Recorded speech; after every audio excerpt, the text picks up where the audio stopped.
All right, friends, what kind of questions did you come across that I could help you with? It was the odds on review number 2, yes? So it looks like probably the first page is okay. Are you okay with number 7 though? You feel comfortable with that? Yeah, that's dealing with the inequality, so it's less than or equal to 0. So you use where it crosses the x-axis as the thing. But can I take a look at number 8? I know I did an assignment, but is it okay if I take a look at it? Okay, so we're looking at number 8, which is the x squared minus 4 over x squared plus x minus 30 is less than or equal to 0. So we're looking to where we're worried about where it crosses the x-axis and where is it below and how do we label it. And I know I didn't assign number 8, but we're just taking a quick gander at it before we go into any other questions. Is that right? Okay. All right, so going to our buddy Desmos.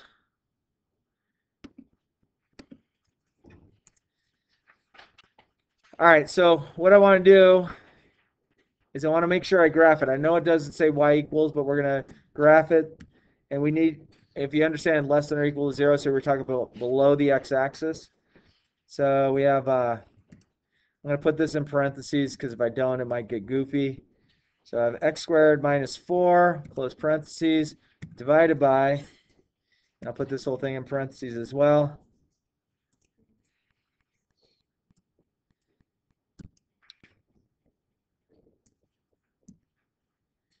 Okay.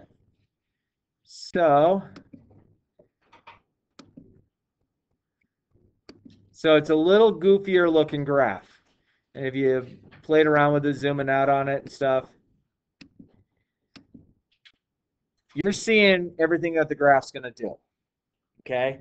As I go out far to the right in the x direction, or if I go far to the left in the x direction, our graph isn't going to go suddenly cross the x-axis someplace else.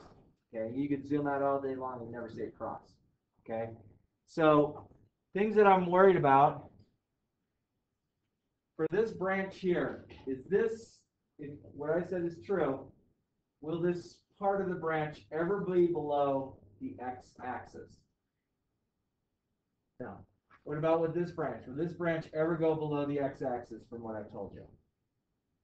So the only part that's below it is somewhere in here. Now it looks like I want to zoom in on that a little bit more. So I can kind of see, I can see that it definitely crosses the x-axis here and across the x-axis here. Now, what is up there on the board right now that guarantees that is where it has crossed the x-axis? Y is 0. Yeah, the y value is 0. And that's a big thing. And I know it seems like so elementary, but that's actually a big part of, further on in math, okay, is understanding where things take place. Now, so between +2 and -2, we're talking about, so we're talking about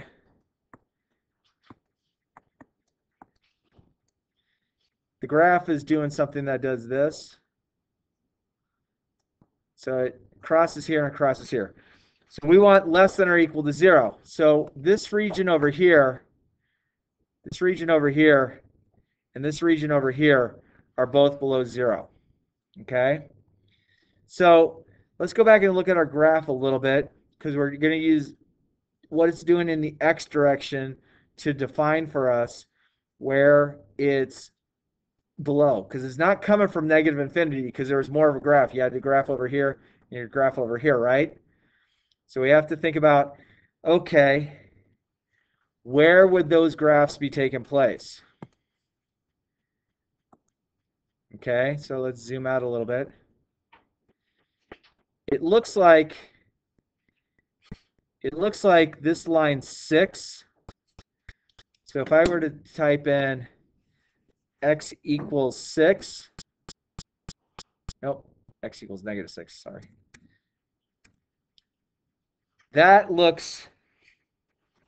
This blue line looks like what this is approaching as it goes up, and this is what it's approaching as we go down. And then there's another one over here, and this one looks like it could be maybe 5. Okay? And so if I graph x equals 5, that green line that's up there now appears. Now, what would negative 6 do if I plugged it into the denominator? What do you think is taking place? If I plug negative 6 into x squared plus x minus 30, what do you think the answer would have to come out to? What's that? 0. And if 0 is on the bottom, that's undefined. That's why it's a vertical line. And the same thing, if I plug 5 into this, this becomes 25 plus 5, that's 30, 30 minus 30, 0. If I plug the negative 6 in, negative 30, or 36 minus 36 is 30, 30 minus 30 is 0. So both of these result in the denominator becoming 0. And that's a big thing to see. So with that known, that means that as we're going down, we're getting really close to the negative 6. And as we go down on the right side, we're getting really close to positive 5. So what I'm going to say is for my where this is less than or equal to 0 is this. So from negative 6 all the way to, was it negative 2? And then from 2 to positive 5. Okay? That's where this is true. Okay? Now, friends, why do I have this square bracket here and this square bracket here? What does a square bracket mean in math versus a rounded bracket, or a hard bracket versus a soft bracket? It includes it. Okay? Those brackets take place because that equal sign was there. If it was just less than 0, everything would have a parenthesis or a soft bracket. Okay? But this is the answer, not the circled, the red on the brackets, but the blue, negative 6 soft bracket to or negative 2 hard bracket, and then from 2 hard bracket to 5 soft bracket. So the soft brackets basically means it's some sort of vertical asymptote that's taking place. We are approaching something, but we're not going to get there. Okay? All right, let's take a look at, is there any other any questions on that front page on the odds? I know this was not assigned, but I just wanted you to be aware of that. What about 9 through 13? Any of those odds or and or evens? If you wanted to see an even one, any of those I can help you with?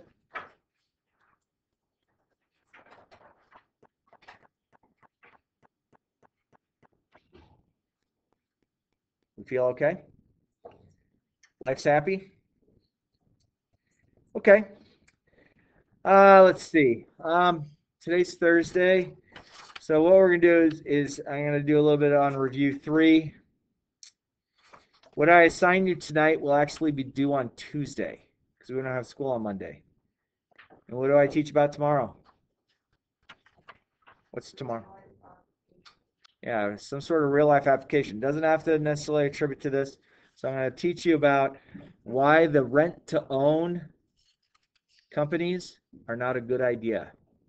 Okay, and I'm going to show you exactly why, but I'm also going to go through a lot of the tricks that these companies use to lure you, consumer, to come in and think it's a good idea. Okay? All right. So I am on graphing review number 3. So I want to take a look at number 6. This is on graphing review 3.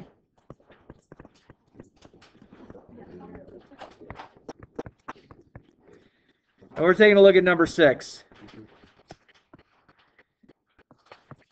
And not that you would not know how to do this, but I want to make sure you feel comfortable with this. I have an exponent on this problem that's a binomial. Agreed? So in order to do this correctly on Desmos, if you type this in on Desmos and you just have raised the x and then go -1, the -1 drops down. So you want to make sure this stays an exponent, so it's important that you add parentheses when you graph it. And let me show you exactly what I'm talking about. Okay, I'm going to do the first one incorrectly. So this one I'm drawing is incorrect.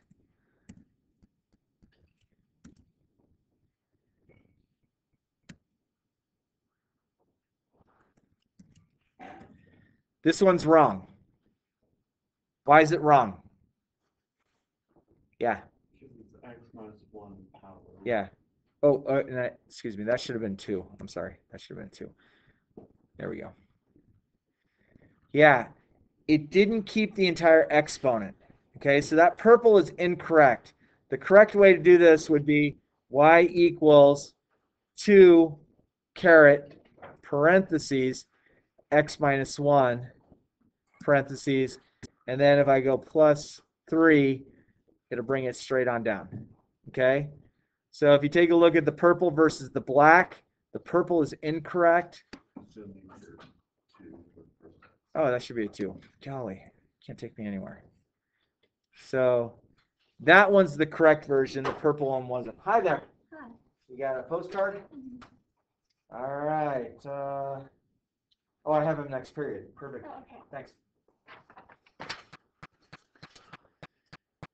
Okay, so that's how you're going to go that. So the main thing to remember on that is make sure if you have something that's a exponent and it's more than just a number, if it's a binomial or even a whole function, make sure you put it in parentheses on Desmos because it doesn't know to keep it up there.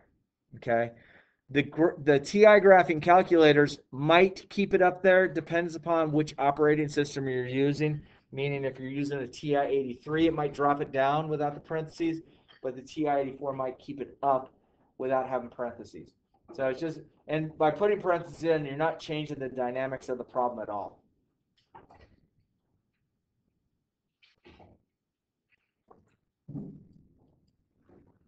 Some good coffee. All right. Other things I want to make sure you feel comfortable with on doing this. I think you can all find the absolute value on there, but there was one. We're going to take a look at number 12. Okay. Number 12 is this problem. You have natural log of x equals negative x minus 5 quantity squared plus 4. And they want you to do the intersect, so you're going to have y equals this and y equals this to graph. But I want to make sure you feel comfortable finding where natural log or any of the other function commands are. So sometimes on Desmos, I can just type in ln. Okay, ln stands for natural log. You have logarithms. On the graphing calculator, you have an log key, that's a logarithm, and then you have an ln key, which is natural log. Desmos doesn't necessarily have a key for that right off the bat. So if I wanted to, I could sometimes, and I'm going to say sometimes, I sometimes can type in ln x. Okay, and that works just fine. But if that command's not working, and if you're not sure it's working, you go into your tools, and I think it's under functions. And functions, I don't have natural log there. It's not under stats. It's not under distribution. Maybe it's under miscellaneous. Oh yeah, there's a natural log there. Okay. Notice it gave me the exact same graph. Okay. If I turn this off, the red, blue, they're exact same. So sometimes you can type in using the alpha commands ln and it might default to it. But if it doesn't, if you're not quite sure, just realize on your menu under the functions, under miscellaneous has an awful lot of stuff, including the natural log, which is down here. It has the log, and you have some calculus stuff. So that takes place. All right. So also I would like to take a look at number 13. Number 13 looks like this. We have a point, -2, -1, and then we have this equation. Okay, so let's talk about what this actually means, because algebraically, when you look at it, you're not seeing it. The nice thing is Desmos will handle it nicely. So if I go to my plus command and I want to make a table and I want to plug in the point -2, comma, you can use your arrows or poke over to it, -1. So -2, -1 is right down here. And then the nice thing is Desmos allows us to plug in equations. Doesn't matter if the x or y are on what side, it'll work. But we want to figure out what equation, what line is parallel to this line that includes this point. Okay, and this is an Algebra 1 technique, but a lot of times if you see it, you realize you should have another vertical or another line that's parallel that goes through that point, but Desmos is not going to let us do it, so we have to actually have a foundation of Algebra 1 before we go further with this. So this here is my slope. And parallel slopes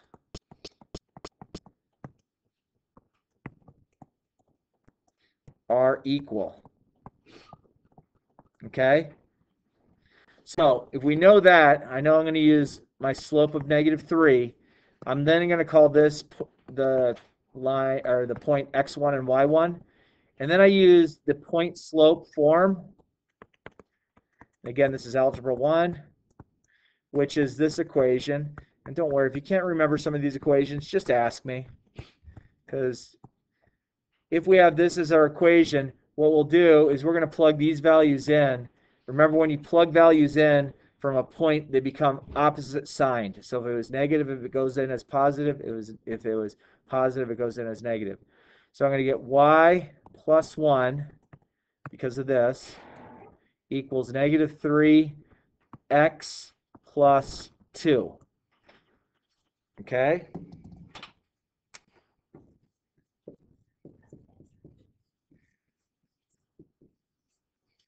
And then the nice thing is, I don't have to solve this. I could go into Desmos to verify that this is correct. Okay, so I'm going to go y plus 1 equals -3 parentheses x plus 2. And you notice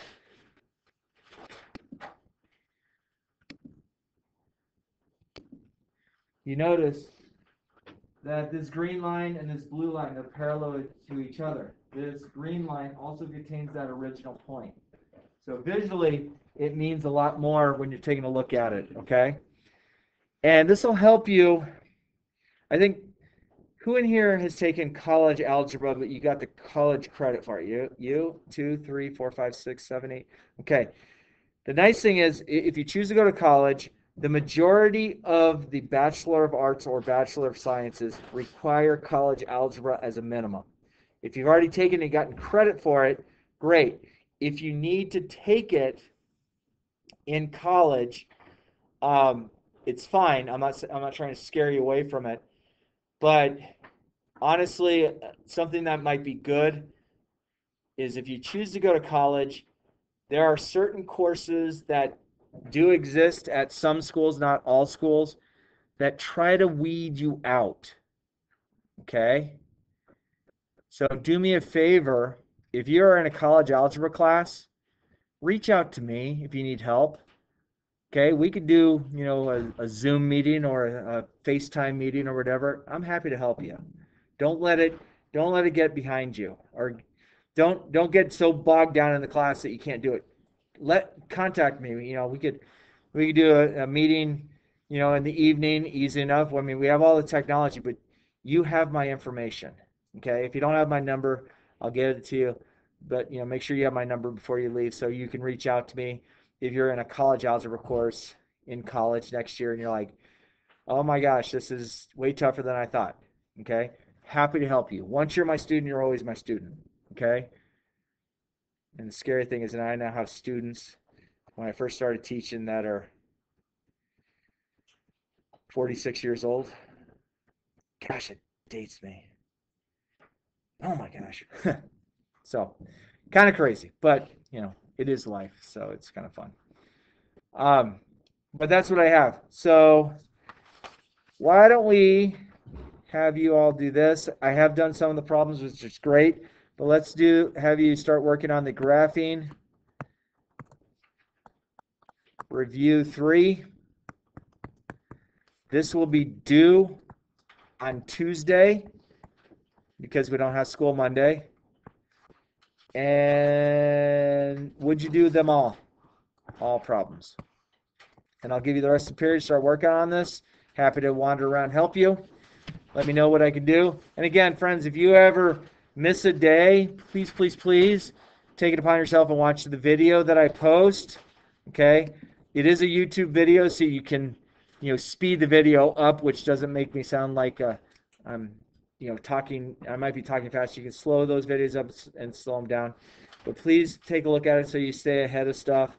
And if you ever have missed an assignment for whatever reason, just get it done and show me. I'm happy to put it in the grade book. You're not offending me. It always drives me crazy when, there are, I'm sure you all have had some sort of teacher in the past where, if it comes in a day late, it's worth only half, and if it comes in after that, it's only worth half of a half, which is a fourth. And I'm not that person. I'm not trying to do that. I'm not saying that you won't ever take classes later in the future that won't hold you accountable to that, but I understand that things happen in life that you can't control.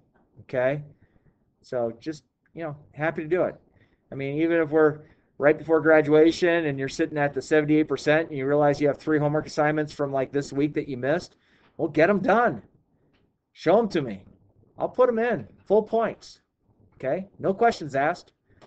Okay? So if you need